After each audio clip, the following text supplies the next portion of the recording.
1, 2, 12. So somebody was walking in a little bit ago and I said good morning. I'm pre-programmed. It's Sunday at 9 o'clock, right? What I'd like to do, we're in for a really wonderful evening tonight. But as you know, I'm looking out, many of you know, most of you know, all of you know, we are in the time of a wonderful life in the life of our congregation, and we have on the one hand the mystic way and the other hand the unholy Trinity. So what I'd like us to do is all take a moment, prepare the holy turf here, and I would like you all to take a moment and let's have a contemplative prayer time. So those of you who've been around for a while know my great devotion to the mantra Maranatha, come Lord Jesus, in Aramaic, 4 syllables, ma, ra, na, tha. And why don't we just take a moment of silence and call upon the Lord to be with us. We live in a world of words and too many words. And Jesus said where 2 or 3 are gathered together, we believe he is in the midst of us. So why don't we take a moment of silence. Maranatha, come Lord Jesus.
Maranatha, come Lord Jesus, come be with us tonight.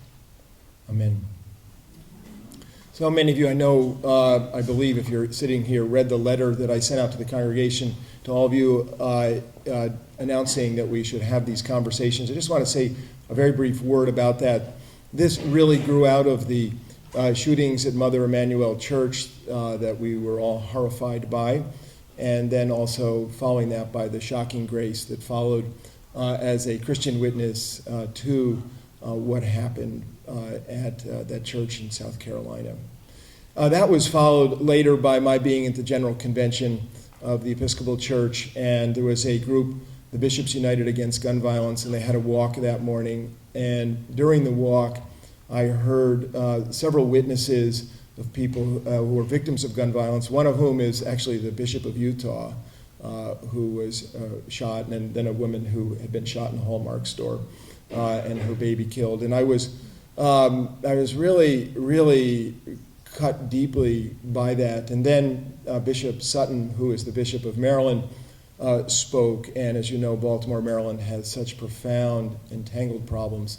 And Bishop Sutton used to be I don't know what they call him exactly, the vicar of the National Cathedral or some such title. And he's a very big man, and he has a radio voice, and he's an African-American guy. It looks like he should be a lineman in the old school of the NFL.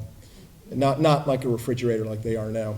But anyway, and he spoke, and he said something about an unholy trinity of poverty, racism, and violence, and how they were all tied together.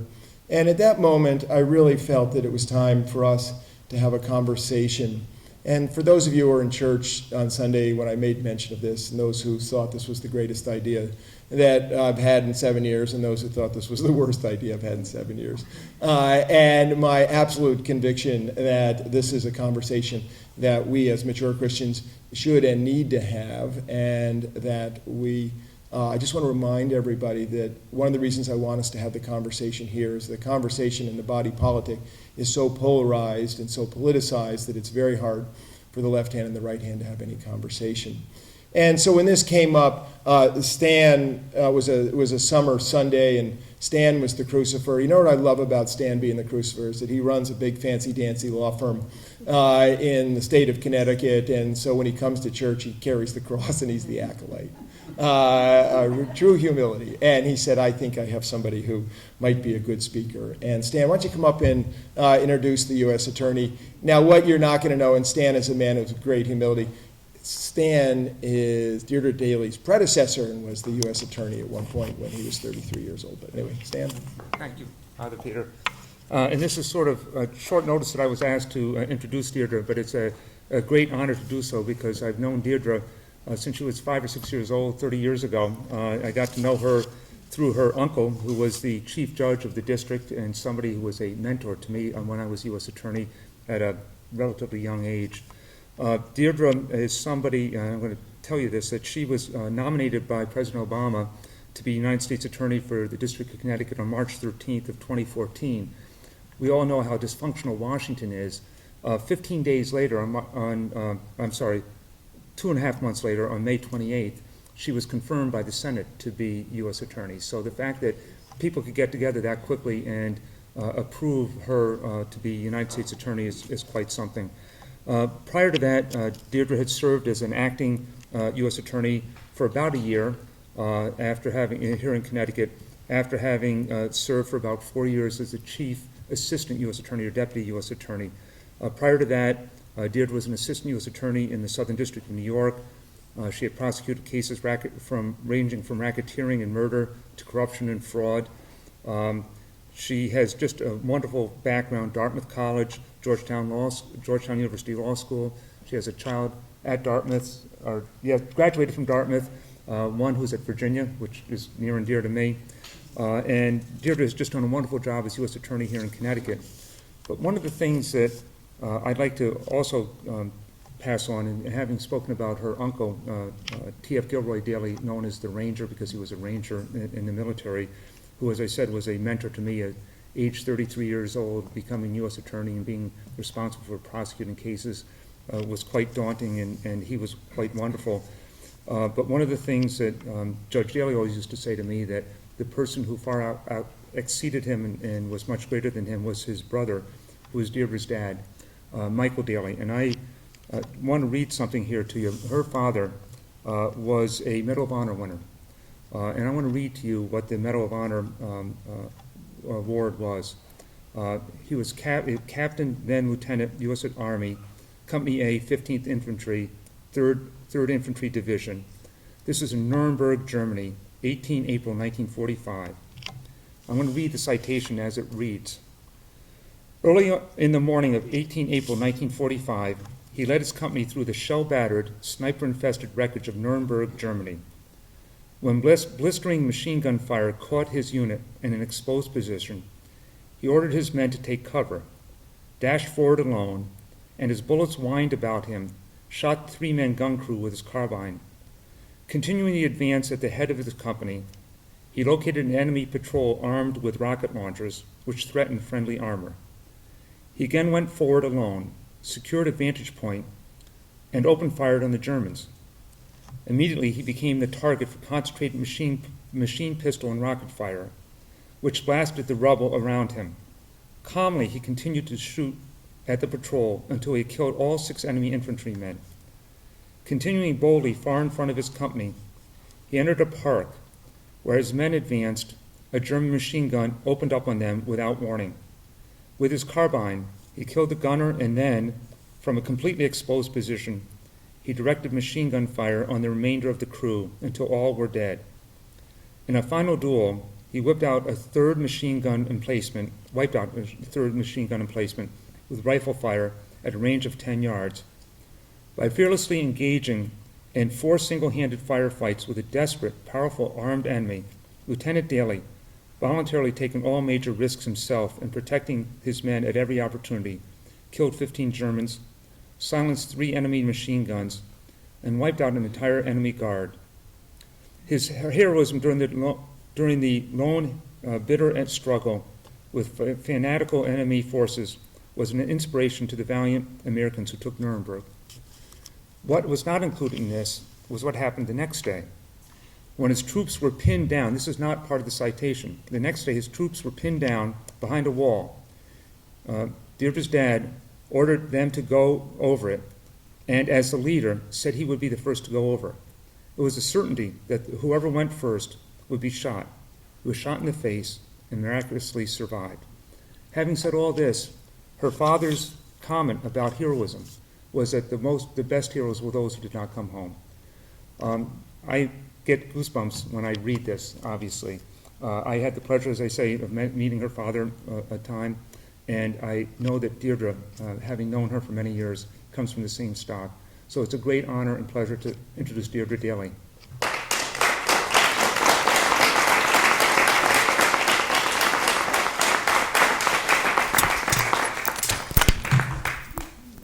I could speak about my father. That might be a lot more interesting for all of you. He was remarkable, and he was only 19 when he landed at D-Day and 20 when all that happened. He was shot in the face, as Stan said, and all his teeth were blown out, and he'd been taught that if it had been an inch higher, he would have died right there, but it just missed his brain. And what he'd been schooled in was that if you're shot in the face, the key thing, can you hear me? Sorry. The key thing is the quickest way you die is that your tongue spasms, goes down your throat, and you suffocate, and that is the biggest risk. So essentially what he did is he had a pencil in his pocket and he created a tracheotomy for himself, and they said that was what saved his life. But putting this all in context, he's probably the gentlest person I ever knew. So he did those things as a very young man, and then came back to our country and was very involved in hospital work. He was not a doctor, but very involved at St. Vincent's in Bridgeport, and sort of devoted his life's work to that kind of care. So anyway, he was a remarkable man. You're very kind to recognize him, and also my Uncle Roy, who is a huge fan of yours, as we know. So I could go on, and we have to be careful when I talk about these subjects. So if at any point it's enough, just give me a hand signal and I'll wrap up. I'd also like to say that if you have questions or comments while I'm talking, please raise your hand. It'll be much more interesting if this is a dialogue rather than just my soliloquy going on and on about these subjects. But what I thought I'd do is just, so you know where I'm going, tell you a little bit about the office today as it is, and then give you a few facts. Stan thought it would be helpful to have some statistics. So to give you a little bit of facts about incarceration, violence in Connecticut, guns, and then to talk about what I see as the biggest challenges in law enforcement today in that arena. And then to end on a happy note, I'd like to talk a little bit about some of the initiatives that we have that I think are very positive, and may have a more direct relevance to you. So to start, as Stan said, I'm the U.S. Attorney here in Connecticut. There's one U.S. Attorney in Connecticut, and I'm essentially the head of the federal prosecutors here in this state. There are 93 U.S. attorneys across the country, all presidentially appointed and confirmed by the Senate. Most of them. Some of them are in acting positions. We have 3 offices, Bridgeport, New Haven, and Hartford. New Haven is the biggest office. We have 65 lawyers, 50 are on the criminal side, and 15 do civil defense work primarily, some civil affirmative work. In the criminal side, which we're going to focus on today, we have 3 units: violent crimes and narcotics, which is essentially what I'm going to be talking about today, also national security and major crimes, and also financial fraud and public corruption. The current Attorney General, who is my boss, who oversees all the U.S. attorneys and the entire Department of Justice, is a woman named Loretta Lynch. She's an African-American woman. First time an African-American woman has held that position. I'm also actually the first woman to be a U.S. attorney in Connecticut. She has set a number of priorities that are also applicable here in Connecticut, and she's identified 4 priorities. Very interesting because of the diversity of these priorities. One in the top, which will always be the top priority in our lifetime, I think, is national security. 2 is human trafficking. And these aren't in any particular order after national security.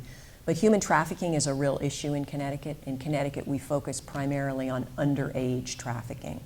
So we're not interested in prostitution generally unless there's force, fraud, or coercion, but our focus is on underage prostitution. And believe it or not, that is a real problem in this country.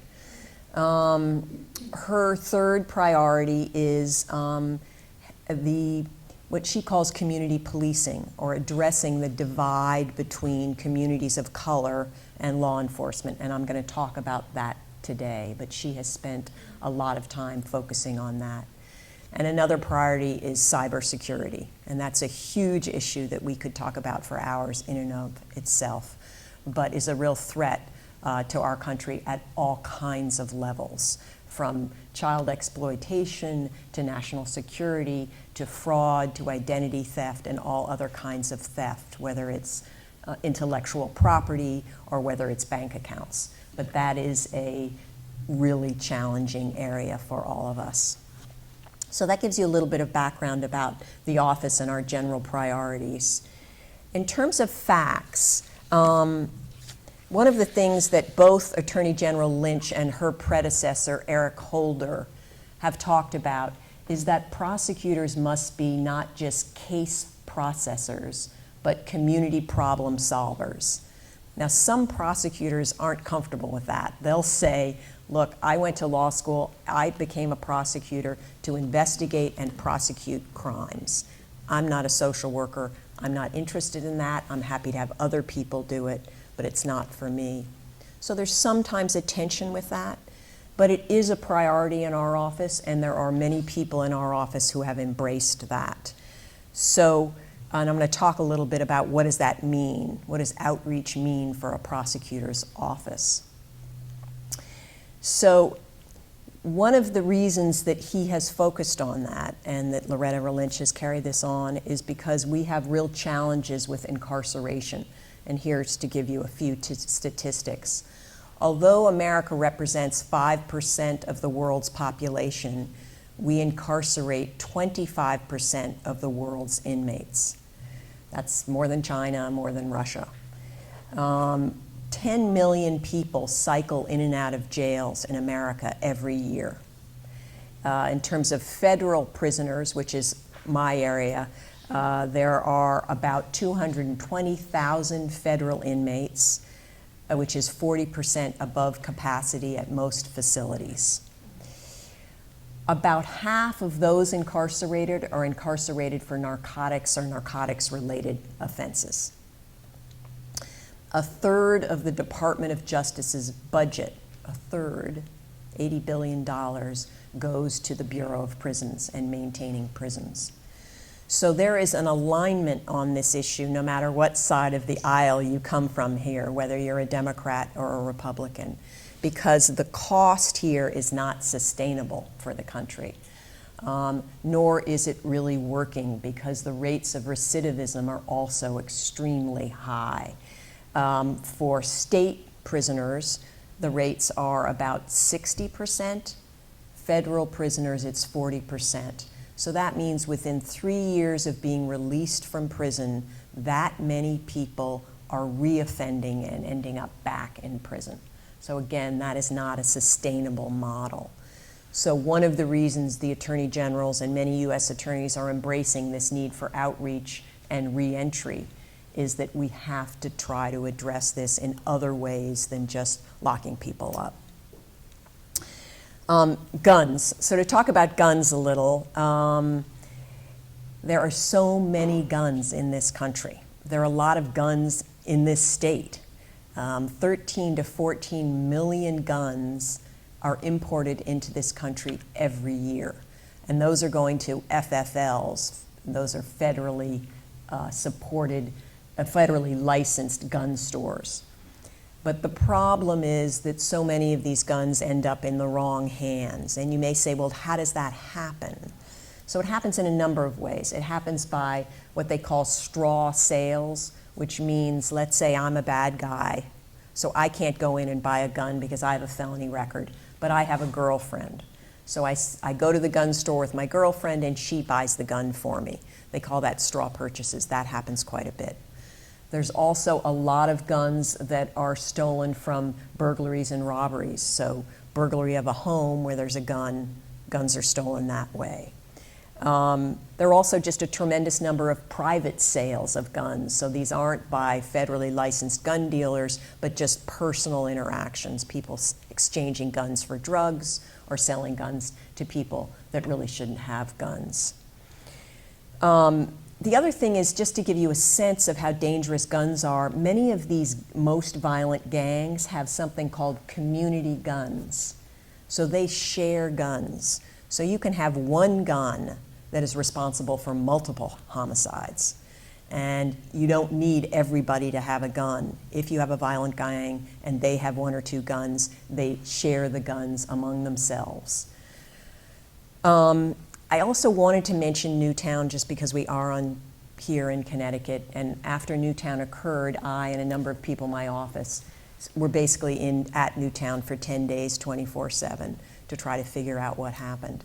And just a couple of takeaways from that horrible, horrible, incomprehensible tragedy. The parents of Adam Lanza, the shooter, were well-educated. The father's still alive. As you know, Nancy was killed in the incident. Are well-educated, sophisticated people who lived in a very nice house in Newtown. They were divorced. The father was no longer living with the mother. Adam Lanza, the son, was clearly, completely crazy. Completely crazy. He was living in a room with blacked out garbage bags, no light came in. He only spoke to his mother by email. And despite that, and God rest her soul, I'm sure she was a good woman, she bought him the gun legally, the Bushmaster, which was used to kill all those children.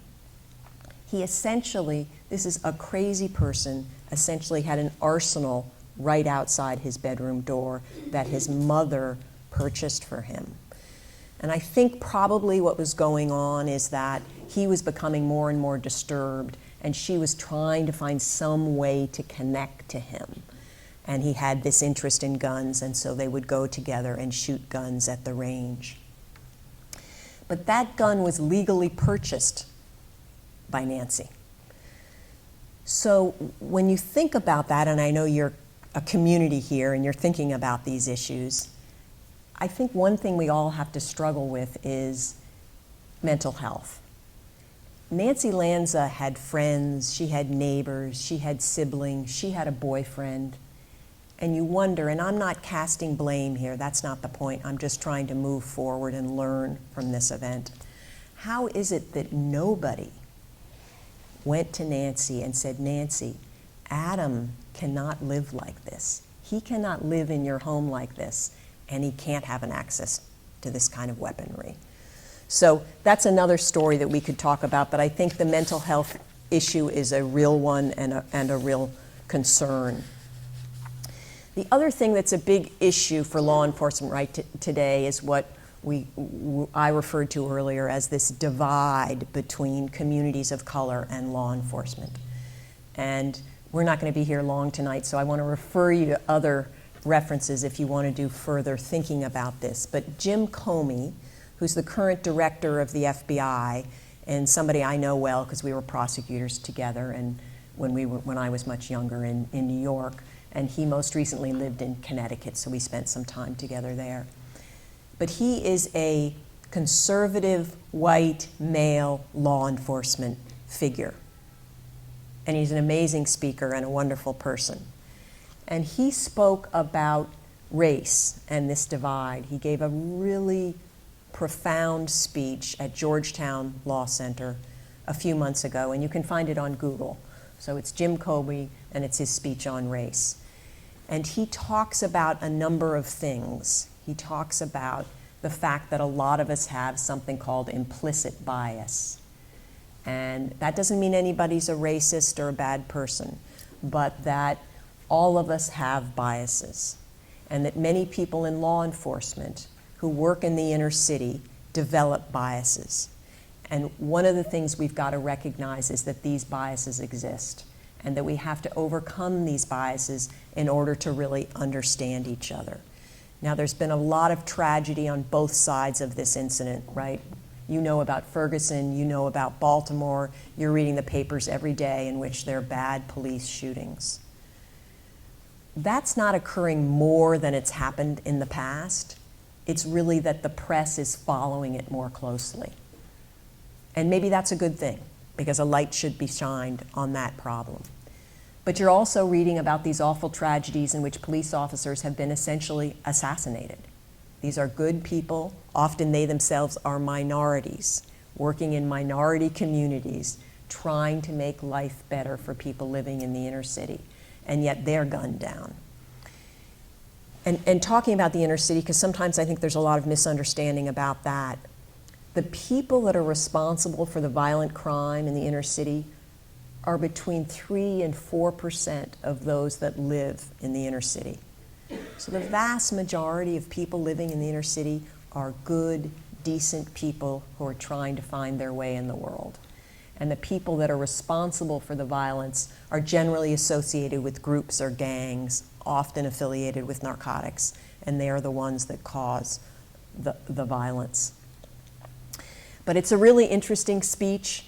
He talks about wanting law enforcement to recognize that young black men arrive in this country with a legacy of crime and prison. I have 3 sons, they're in their early 20s, and I have friends, African American women, who have sons of similar ages and younger. And the things that they worry about and have concerns about for their sons are things that would never occur to me and I have never worried about.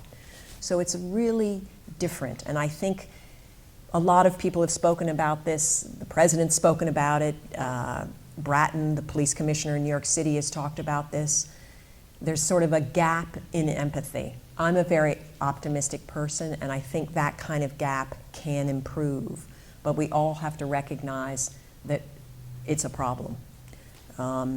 So one of the things we're doing about that, and you mentioned Charleston earlier and that awful tragedy, after Charleston happened, the African American pastors in New Haven reached out to our office, which in and of itself was quite extraordinary, because we're prosecutors at heart. And they reached out to us and said, we want to meet with you, and we want to talk to you about what we can do about this, because we're afraid and we're devastated. So we had a meeting, and the first thing that came out of the meeting, because I want to leave something with you, is that we issued together, we drafted and issued something called a statement of conscience. So I'm going to leave that here, and I'm happy to have any of you read it. And the next thing that we've decided to do is we're going to have a conference. Any of you could come. We don't have a date yet because I'm trying to get Director Comey to be the keynote speaker, so I'm waiting to hear back from him. But essentially, the purpose of the conference is going to be bridging this divide between communities of color and law enforcement.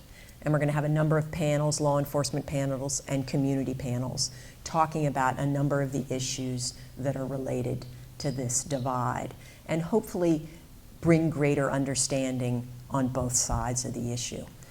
So that's something that we're doing. I wanted to tell you a little bit about some of the other initiatives we have in our office. We have a program called Project Longevity. This is what they call an anti-violence group deterrent effort, and it's in Bridgeport, New Haven, and Hartford. Somebody involved in that program could also come speak to you if you were interested. And essentially the way the program works is we get data from those 3 police departments, which we then have folks from the University of New Haven crunch. And through that data, we actually identify the most violent groups or gangs in that city. So I mean people responsible for shootings and homicides. That's our primary focus. And then we actually list the gangs.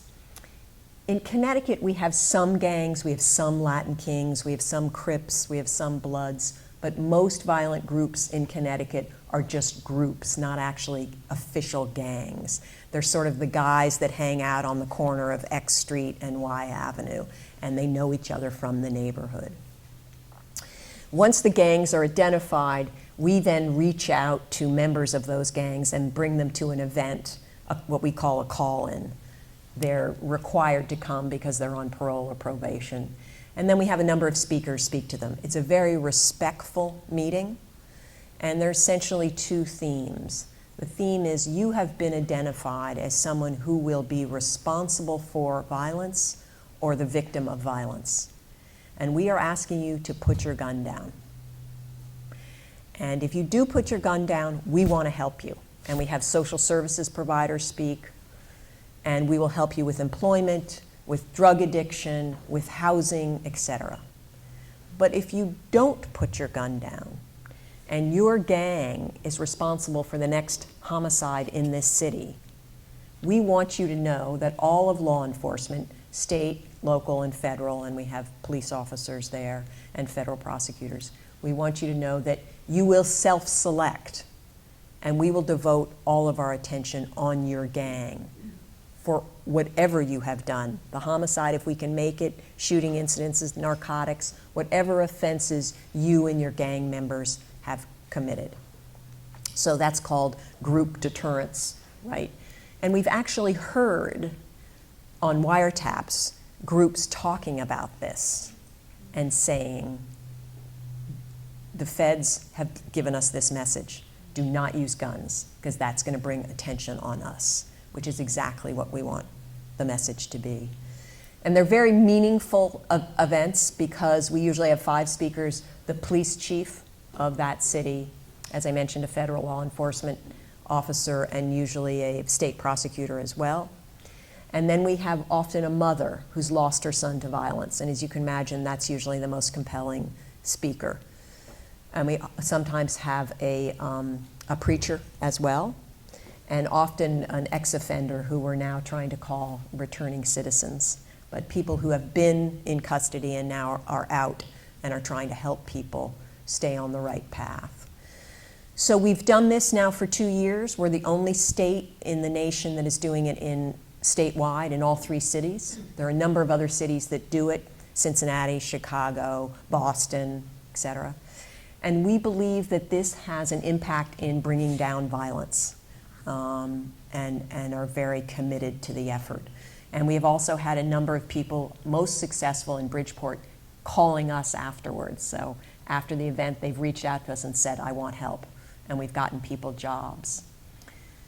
So when I speak to community groups, I also like to speak about jobs, because if there's one fact that's going to prevent someone from going back to jail, it's getting them a job.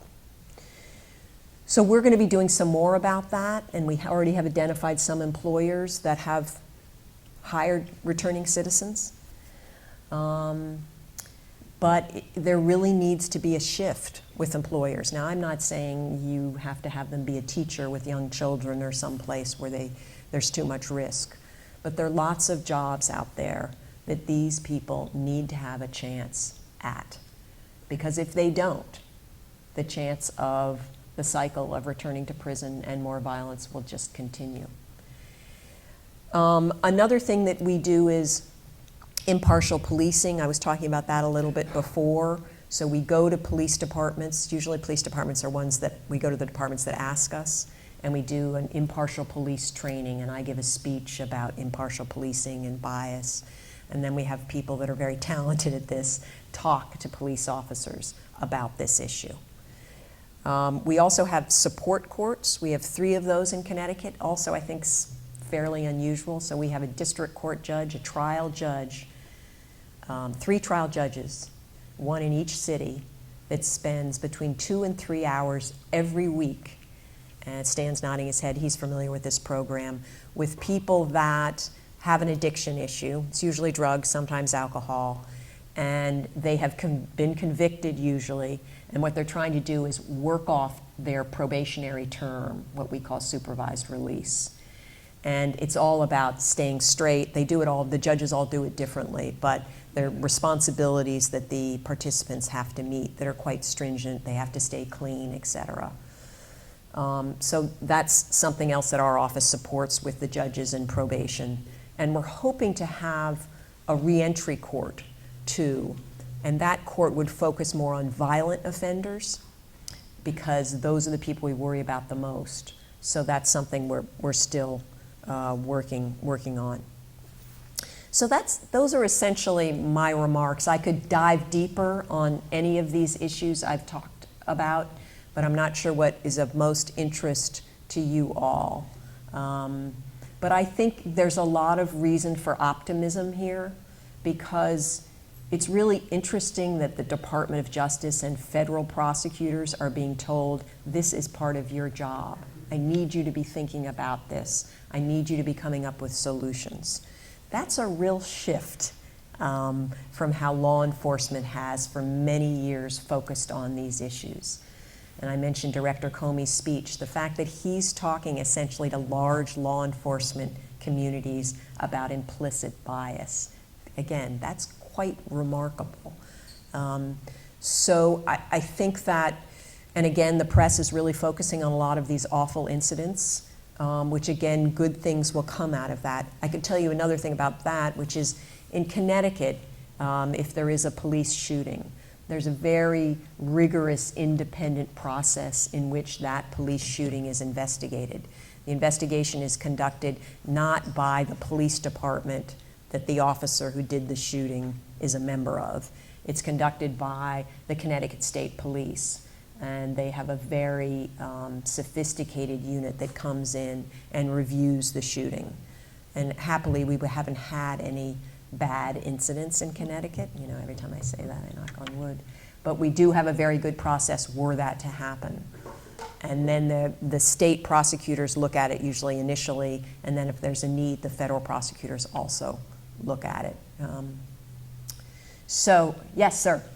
I have a question about the jobs that you mentioned before. So you have a violent criminal, he goes to prison, or he or she goes to prison. They come out and you find them a job. What kind of a job is it? How long do they tend to stay in those jobs? Is it a job that can pay for a home and food and all that, or?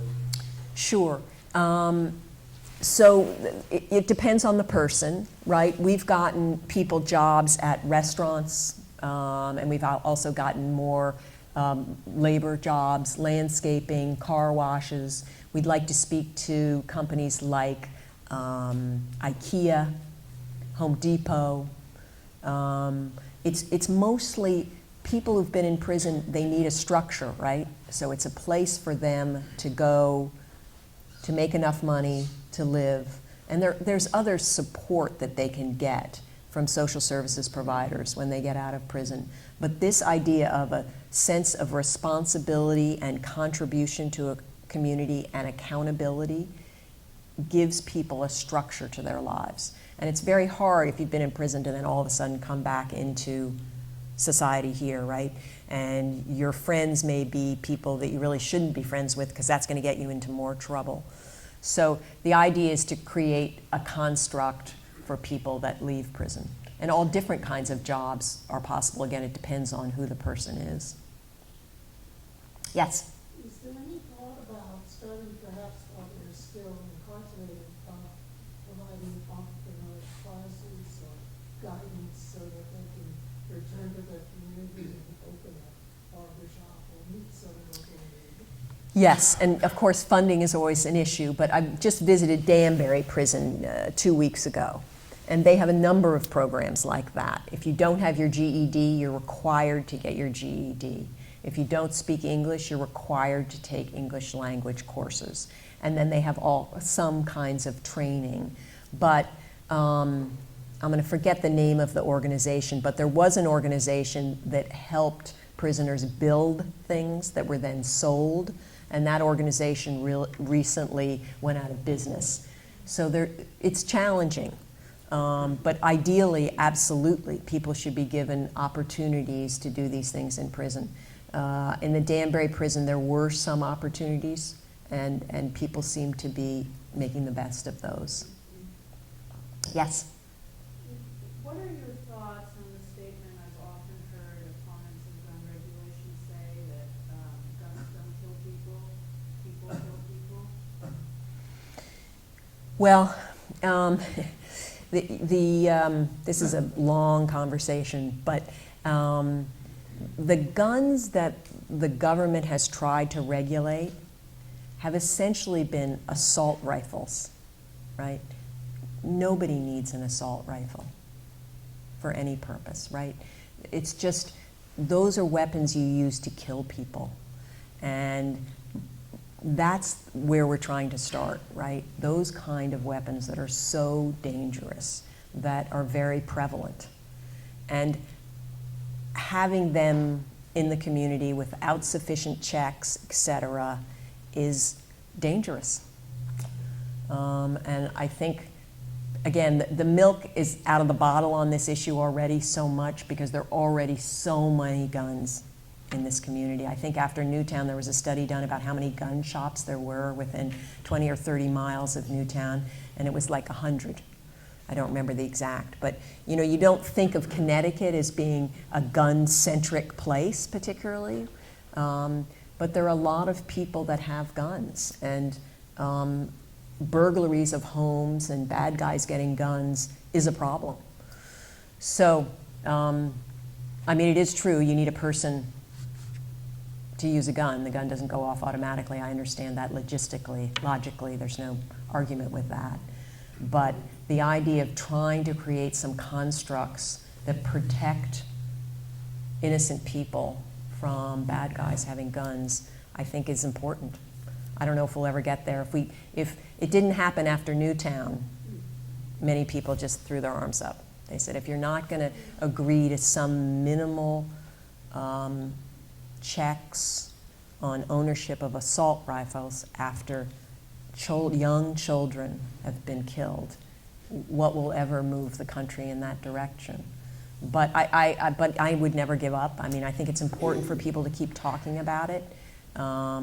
I think in Connecticut they have gotten through some gun legislation. I think this governor is committed to that. He's talked about that. But it's a challenge.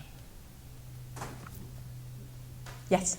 In tangent with what you were just saying, is there communication with the NRA, locally in the state, with your office? Because they are the stalwart opinion makers for anyone who's pro-gun. Right.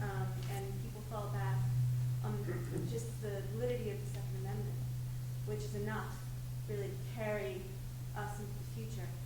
But in terms of assault rifles and all these guns that we don't need to kill people, is there any bridge with the NRA to get the language changed for them to help? Because they're doing what they're doing, and people can understand why they do what they do, but that bridge has to be made, and they could help. Right. So we do have to be careful because we're prosecutors. We're not involved in legislation. So we have to be very sensitive about advocating for any particular legislative action. What does happen sometimes is people will come to us and ask us for facts about gun violence or particular cases, or facts about how guns are getting into Connecticut, and we provide that information, but it's not our role to try to reach out to the NRA or try to get consensus around legislation. But I think, and you probably know as much about this as I do, I think there have been efforts by legislators to try to come to some common ground, and politicians to come to some common ground with the NRA. And I don't think the NRA is open to that. Yeah. Yes? How do we bring back better mental health to reach out to people that need to get counseling and be treated Right. for their issues, including the extreme cases where they have to be kept against their wishes? So again, I'm not an expert in that area, and that's a huge issue, as you know. But I think as a community, a real place to start is if there's so much stigma about mental health. And people that have real problems with mental health, it's a chemical imbalance, right? That's what it is. They didn't do anything wrong. They're not bad people. They have a chemical imbalance that needs to be addressed. Again, I'm not a doctor, but they need help of some kind, whether it is medication or whether it's talk therapy or something, but they need help. But I think a step forward is to try to address the stigma, right? If you have a child who has cancer, everyone comes running to help you, right? If you have a child who has a mental illness, people are quiet about that. They don't share that sometimes because of this unfair stigma. So I think to the extent you know someone who might be struggling with a mental illness or have someone in their family, I think most of us have someone in their extended family who struggles with a mental illness of some kind. It may be a very manageable one, it might be a severe one.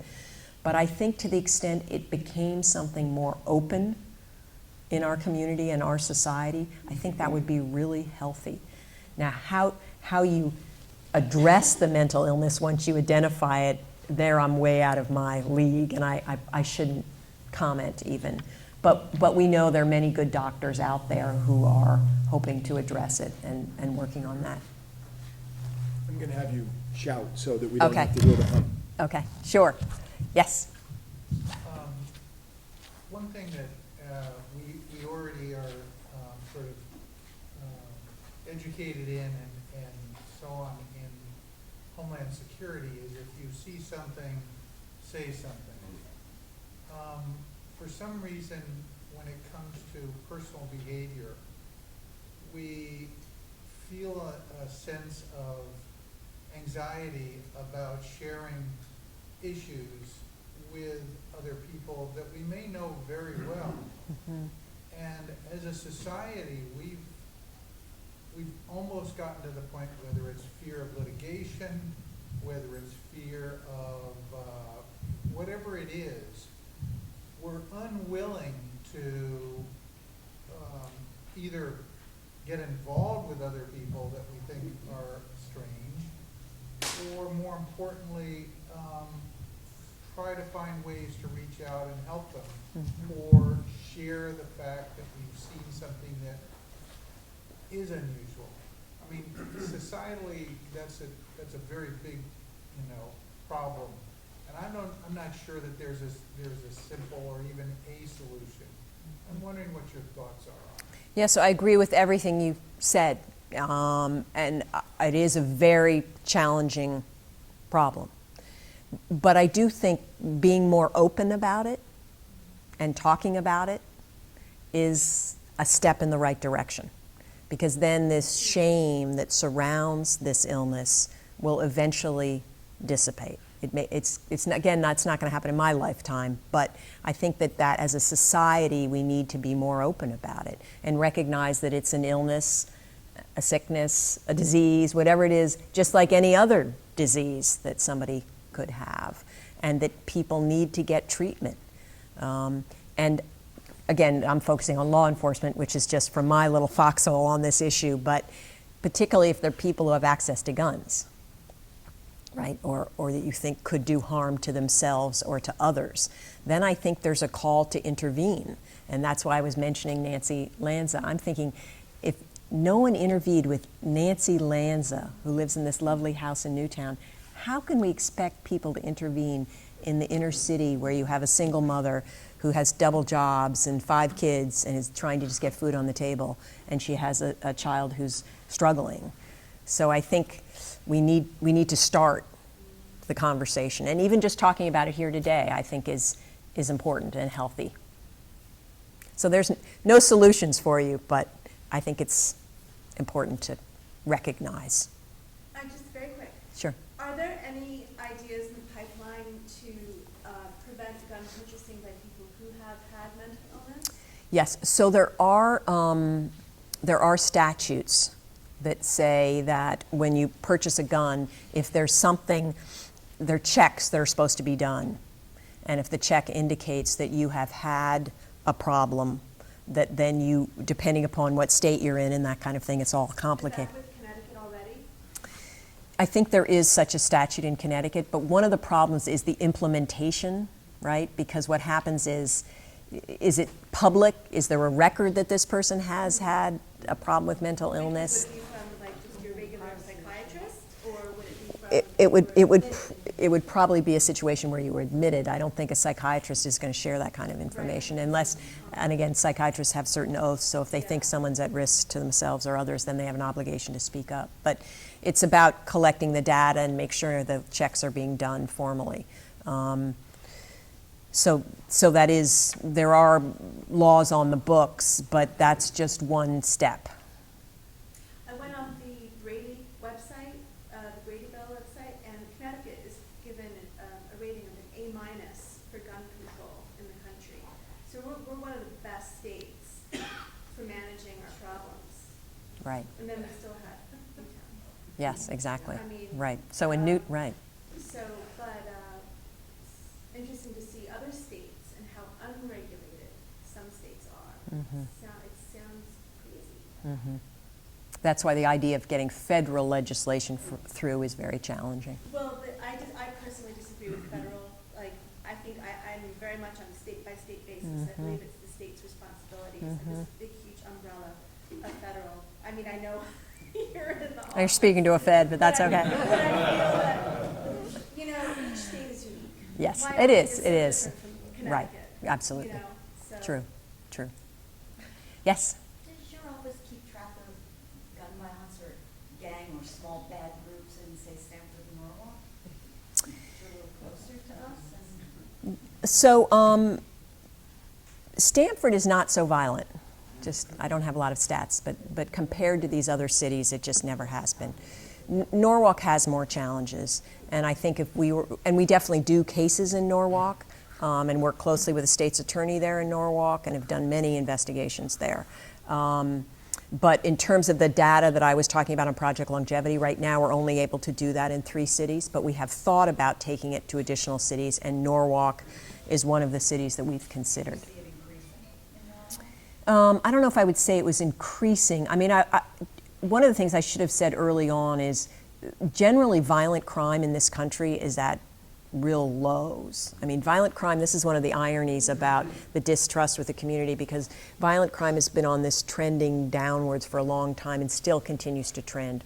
2014, violent crime in Connecticut was the lowest that had been within 40 years.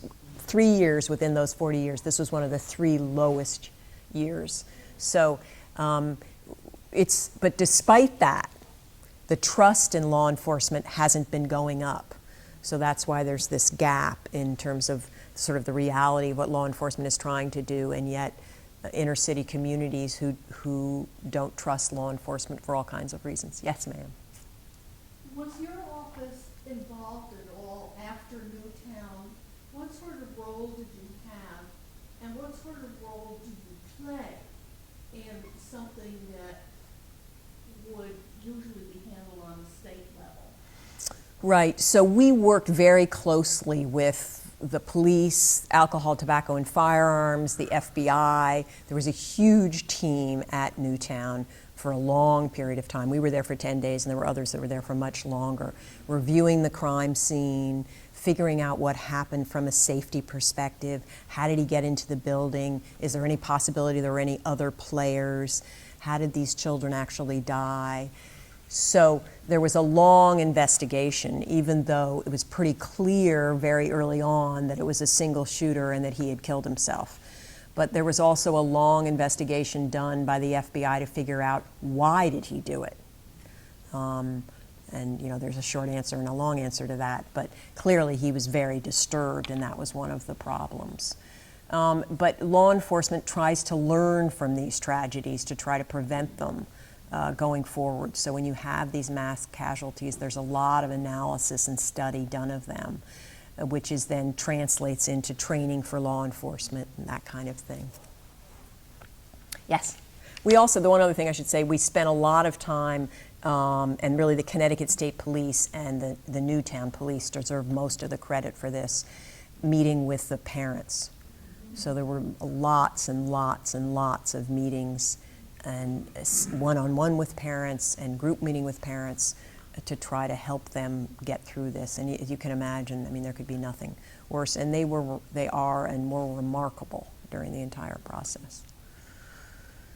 Yes? You mentioned that many of the people who are incarcerated, I can't remember the statistics, but it's well over half are there because of narcotics. Right, 50%, right. I wanted to ask how you felt about decriminalization. Right. And I don't know, with the legalization of marijuana in Colorado, have there been any data yet to show that that's affected violent crime? Right. So the federal position is that marijuana is still illegal, even though some states have legalized it. And the concern is that, for instance, the last case I tried was an awful arson case in which a man burned down a house in a tough area in New Haven, and literally babies were thrown out of windows to try to escape, and an 8-year-old boy and 2 women were killed. And he was convicted and he's serving life in prison right now. Our best evidence is that he set fire to that building over a $20 marijuana debt. And the reason I say that is because illegal marijuana dealing is a big business, and it's associated with violence. Now, I'm not a doctor, but there are people that believe that marijuana is a gateway drug and really does lead to worse things. Other people have different views. I'm not here to weigh in on either side. But since we're talking about drugs, I should just say one other thing, which is the biggest growing drug problem in America today is opiates and heroin. I mean, it's shocking. And it's something like 80% of people that are newly addicted to heroin started with opiates. So this is people that had a problem, whether it's cancer or a bad back, and were prescribed oxycodone and then got addicted, or their children tried it because they saw it. So that's a huge issue right now. And some people, and I'm not commenting on this, but some people in law enforcement think that the problem is that our society is one in which everybody wants a quick fix, And that's why the opiate use in the universe is almost all consumed in America, because that's what people here want. They're used to make me feel better, give me a pill, make me feel better. And it is highly, highly addictive, and then what happens is it's incredibly expensive. So we do oxycodone cases. But what happens often is that you become addicted and then you can't support your habit, so then you move over to heroin. So we're seeing a lot of heroin overdoses throughout New England, in beautiful places like Maine and Vermont. I mean, the numbers are really sobering. So that's a big issue. Yes? So you had mentioned the part where you will work with people to offer them, maybe housing or a job, or whatever. They would kind of offer them a carrot. Exactly. That's exactly what it is. Right. It's called promises given, promises broken, carrots and sticks. Yeah. So I was just wondering if you're aware of some of the nonprofit groups, like one that comes to mind is Family Reentry. Mm-hmm. And it seems like, I don't know, some people it's a place where people could go if you want to do something about this. Mm-hmm. It's not just gun violence, but to increase your exposure to people who are having a lot of trouble. And it's like that organization I'm just familiar with, because they have a lot of wonderful volunteers, and they try to work with people who have had, some sort of criminal past, and they're always looking for mentors and, people like us to try to help. And it would be a way that we as just regular people could increase our exposure, even if it's just one person. Absolutely. And make us feel like we're doing something positive for the program, for the problem, because it's so overwhelming when you look at the statistics. It can be kind of like, oh my gosh, there's nothing that I can do. Right. It's become this big political issue. But sometimes, if you just take one little step. Absolutely. Try to Absolutely. get involved that way. Absolutely. And I could get you organizations like that you could reach out to. And there are a lot of wonderful nonprofit organizations, and we try to work with them through Project Longevity and other mechanisms. Because absolutely, if you help one person, that's a lot. And their statistics are pretty good too, Mhm. at least with, some of their pamphlets that they put out. I Mhm. don't know if they're true or not, but they seem to do a lot of Mhm. pretty good, preventing some of the recidivism. Yes, sir. Can you comment on, like, from your expertise on Chicago's gun violence, where it's a city that has the toughest gun laws in the country, but it doesn't work? What could they do? Could Connecticut, like, what could help Chicago's gun violence? Yeah, so I probably shouldn't comment because I don't know enough about it. I know the U.S. Attorney in Chicago, and he's an incredibly talented, smart, dedicated guy. It's getting better. There's 43 I know. shootings this weekend. I know. And a couple of these cities are having a horrific, New Orleans too is having a horrific time. Detroit's having a tough time.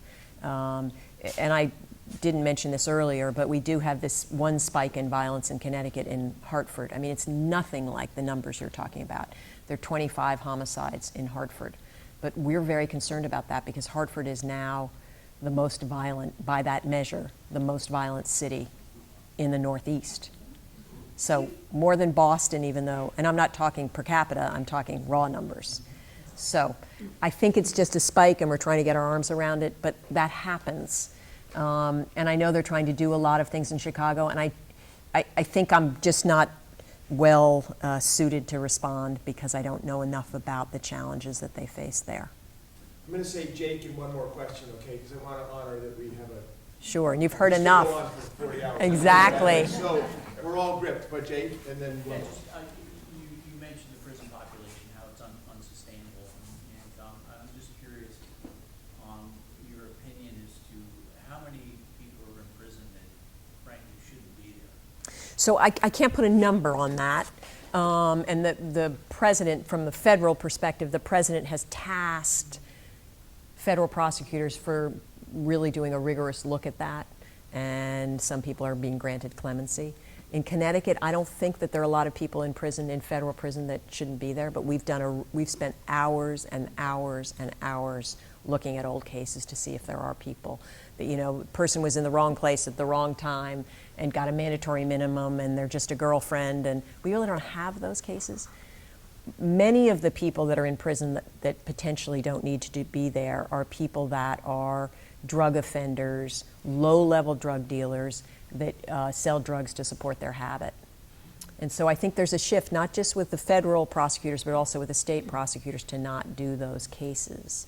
You know, what we've tried to do in Connecticut is really focus on the violence. So we're trying to do group gang cases where there's been real violence. One more? Yes, ma'am. I wonder if it would make sense, if it's not already happening, for people coming out of prison to have, as a mentor or a buddy, an ex-offender who's been on the straight and narrow to celebrate progress. Right. Rather than be always watching for the next bad step you're going to take. Absolutely. If you're hanging out with the wrong folks. Right, no, absolutely. And there are a number of ex-offenders who work at nonprofits that do that kind of work and are very present in the street and try to help. But again, it's a matter of numbers, right? And are they paid to do that, and who's going to fund that, and they have to make their own. But there are a lot of, we could even find an ex-offender who can come and speak to you, because it's transformative. If you know, one has a view of what an ex-offender's like, and then you bring someone in here and they speak to you and you're like, wow, that's really an impressive person. And then you hear that, yes, they did something bad and they did time, but now since they've gotten out, they've really rehabilitated themselves. So. Thank you. Thank you. Thank you. Thank you. Oh, I guess. Okay, great. Wow, isn't that wonderful? And just scratching the surface, just a quick story about offenders. Years ago, when I was trying to figure out what to do with my life, there was a man named Steve Chinlin, an Episcopal priest who was the Commissioner of Corrections in New York State, and I did morning prayer with Steve every morning at this little Episcopal church in Chelsea, and my father had been an Assistant Attorney General for the state of New York in prison appeals, and we got talking, and he said, well, you should be a chaplain in prison. And so he brought me to Bedford Hills Women's Prison and where Steve, as the Commissioner of Corrections, had started a self-help group amongst the women. And, those of you who have been to prison, you know that it takes quite a while to get into prison. And by the time you get in, you enter a force field that is unlike any other force field I can tell, if you've been and you've never experienced this kind of bizarre force field. Bizarre is the wrong word, but let me tell you, it is intense. And so we gathered in this group, and this was a maximum security prison, the type where when they get in the thing, the bell rings and the doors go chunk and slam shut. It's very, very sobering. And so they had a gathering of the prisoners, and it was quite a large gathering, and there was a woman running this, and they were handling issues in their community, and she was so impressive the way she handled the group. I was blown out of the water. So later we are driving back in his completely old, beaten up Volvo, which reminded me of one we used to own. And he is so energized by being in the prison, he's going about 120 miles an hour down the Sawmill Parkway. And I'm thinking, oh my gosh, I'm going to die with this nice priest. And I said, wow, that woman who ran that meeting, she was so impressive. What is she like? Is she the warden? Is she like the senior warden? And he said, no, she's a prisoner. I'm like, whoa, smoking.